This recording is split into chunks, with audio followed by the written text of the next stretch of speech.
same issues at Dublin Airport that we had on Friday, but they certainly are having a lot of trouble in the London area. You've hit it on the button, Jonathan. Friday, Saturday, the difficulties in Ireland were totally self-inflicted. Nothing to do with runway closures. They were to do with delivering de-icer to the aircraft to get them off in time. What we're dealing with overnight is the closure of 3 of the most connected airports with Ireland. Runway closures in Gatwick, Heathrow and Stansted. Stansted, the worst affected of the 3. Most listeners will know that Heathrow is British Airways and Aer Lingus. Some of their flights affected overnight. Gatwick would be Aer Lingus and Ryanair, and Stansted is a very big hub for Ryanair. So the Birmingham also affected today, and I'd expect to see knock-ons from that. And the reason, Jonathan, is the modern interconnected world.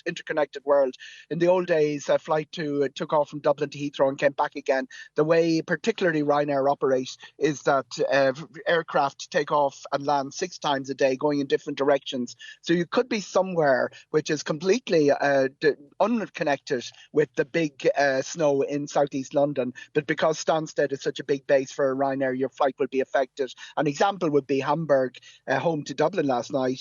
No real reason why it should be cancelled, but after long delays, it got cancelled. A lot of aircraft, Ryanair have about 500 aircraft. A lot of them are in the wrong place this morning. And remember, we already have about tens of thousands of customers that have to be relocated because of the events of Friday and Saturday. And of course, it's not just England. They're having the same issues over large parts of Northern Europe. They're more Absolutely. used to this kind of weather. Yeah, Copenhagen's in trouble this morning. Part of Scandinavia's in trouble.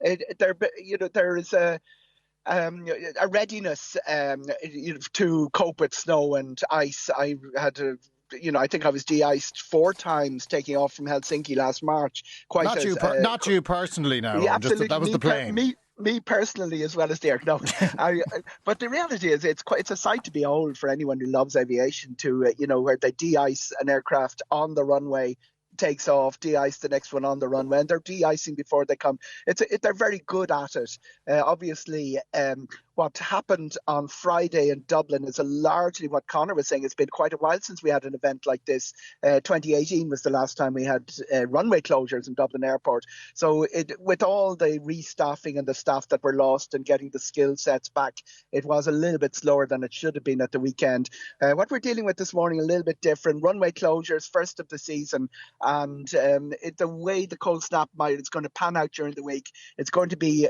quite difficult for airlines to keep the show on the road, or the show in the air in this case. One very important piece of advice, Jonathan: follow your airline. There's a lot of third-party apps there. Dublin Airport, for instance, would have been advised that a flight was cancelled on a Ryanair flight on Saturday and a couple of Aer Lingus ones yesterday, and then uncancelled by the airline. They decided they could go ahead with it. So it shows up sometimes that a flight is cancelled on a third-party app, and the one to follow is the airline. The airlines have the information. They have your mobile phone. They have your email. They're the ones that will get in contact with you and tell you when your flight is departing. Now, obviously, those information systems are under huge pressure as well. There's other third-party apps like Flight Stats and Flight Radar 24. They're useful for information, but the airline is the place to go for your information. But and the other side of that is there does seem to be a dearth of information from the airline. People whose flight have been cancelled, still not sure how they're getting to where they're supposed to be. Remember, the airline is obliged to get you to where you're supposed to be, not an airport 100 kilometres away. So my advice always in this situation is, if you're going to get in touch with an airline, the days of call centres and people answering phones, even though Aer Lingus have staffed up their phones massively in the last few months as a result of summer, but the days of getting someone to answer a phone are pretty much over. Direct message by tweet is a good way of doing it, and onto the website and the web chat is a good way of doing it. But all airlines under pressure this morning trying to relocate people, tens of thousands of Irish people. A lot of stressed people out there. Eoghan Corry, thank you very much.